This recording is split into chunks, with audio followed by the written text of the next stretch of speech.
최근에 이렇게 화려한 소개 말은 처음 듣는 것 같습니다. 야, 연찬에 자주 해야겠다. 예, 의원님들 반갑습니다. 여의도에서 아침 저녁으로 계속 마주치는 얼굴이긴 하지만 또 여의도를 벗어나서 이렇게 인천공항공사 인재개발원에서 뵙게 되니까 또 색다른 것 같습니다. 조금 전에 소개를 했지만 우리가 전당대회를 통해서 당 지도부가 새롭게 들어오고 이제 우리 당도 기본적으로 뭐가 좀 안 맞나?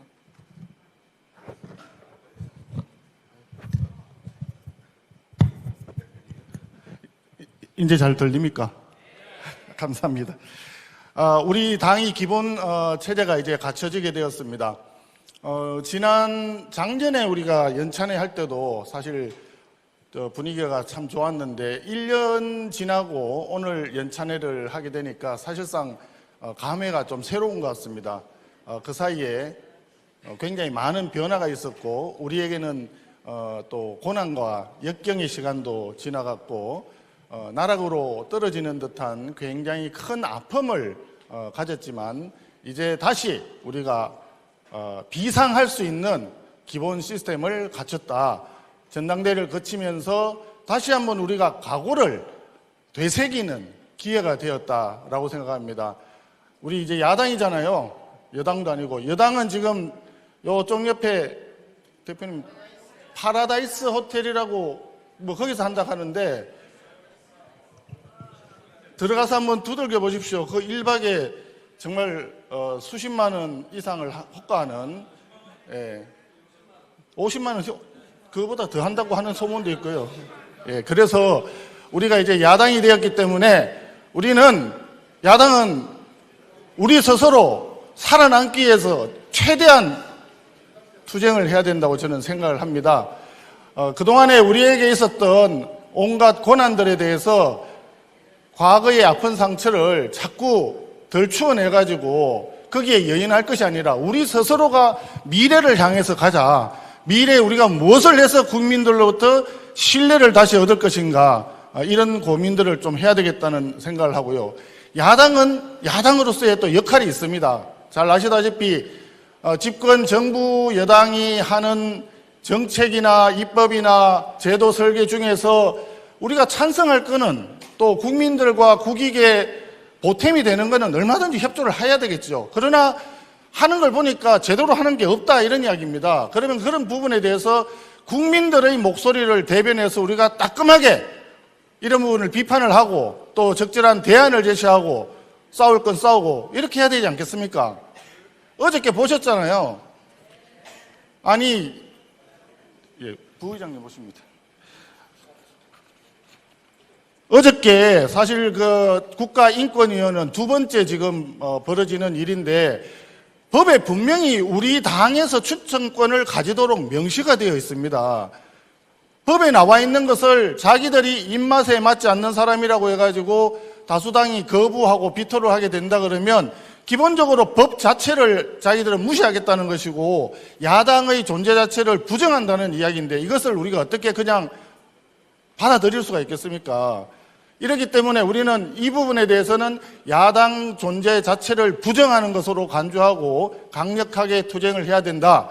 그래서 앞으로 9월 정기국회를 우리가 어떤 식으로 대응을 해야 될지 그런 부분을 포함해서 오늘 각 분임 토의 시간 있죠? 의원님들 그때 좀 이 부분에 대해서 좀 진지하게 또 깊이 있게 좀 다뤄주시고 그 대안을 한번 모색해 주시기를 부탁을 드리겠습니다.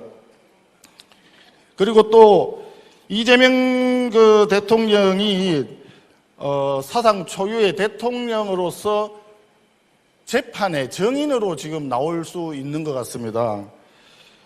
이재명 대통령이 경기지사 시절에 비서실장을 했다고 하는데요. 비서실장이 경기도 법인카드 횡령 혐의 재판에서 이재명 대통령의 증언이 필요하다. 그래서 정인 신청을 했다고 합니다. 전에는 상상도 못한 일이었습니다. 그렇지 않습니까, 여러분? 왜 상상도 못했느냐?